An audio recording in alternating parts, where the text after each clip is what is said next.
រើសប្រធានបទពេលខ្លះប្រធានបទដែលអ្នកត្រូវឡើងនិយាយប្រហែលជាត្រូវបានជ្រើសរើសសម្រាប់អ្នករួចជាស្រេចហើយដោយសាស្ត្រាចារ្យរបស់អ្នកឬបុគ្គលដែលបានអញ្ជើញអ្នកឲ្យឡើងនិយាយ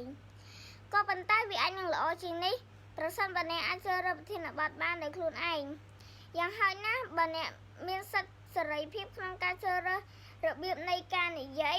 ទោះបីជាអ្នកគ្មានសិទ្ធិក្នុងការជ្រើសរើសប្រធានបទក៏វានៅតែល្អប្រសើរផងដែរការជ្រើសរើសប្រធានបទមួយដែលល្អអាចជារឿងលំបាកនៅពេលចាប់ផ្ដើមដំបូងប៉ុន្តែតាមការពិតទៅវាពិតជាមានភាពសាមញ្ញបំផុតជាជំហានដំបូងអ្នកត្រូវជ្រើសរើសប្រធានបទណាមួយដែលអ្នកបានដឹងច្បាស់តួយ៉ាងប្រសិនបើអ្នកជាជាងថតរូបការថតរូបគឺជាប្រធានបទជាក់ស្ដែងមួយដែលអាចនឹងដឹងច្បាស់ជាងគេដូច្នេះអ្នកអាចប្រកាសជាជ្រើសរើសវាយកមកនិយាយបានដោយភាពជឿជាក់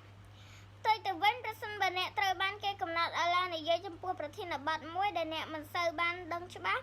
អ្វីដែលអ្នកអាចធ្វើបានគឺការលើកយកប្រធានបទមួយនោះមកនិយាយតាមរបៀបអ្នកដែលទើបនឹងចាប់ផ្ដើមការសិក្សាដំបូង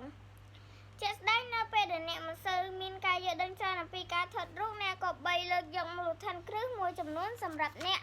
ទើបចាប់ផ្ដើមរៀនដំបូងក្នុងវិស័យថតរូបមកធ្វើជាប្រធានបទនៅក្នុងការនិយាយ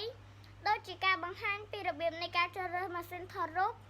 និងចំណេះដឹងជាមូលដ្ឋានដែលមានប្រយោជន៍ផ្សេងៗទៀតដែលអ្នកបានស្រាវជ្រាវរកឃើញនៅលើអ៊ីនធឺណិតក្នុងនាមជាអ្នកចាប់ផ្ដើមដំបូងដូចគ្នាអ្នកប្រហែលជាអាចធ្វើឲ្យទស្សនិកជនងាយយល់និងចាប់បាននៅខ្លឹមសារនៃការធ្វើបទបង្ហាញរបស់អ្នកជាជាងអ្នកដែលមានជំនាញស្រាប់ផងក៏ថាបាន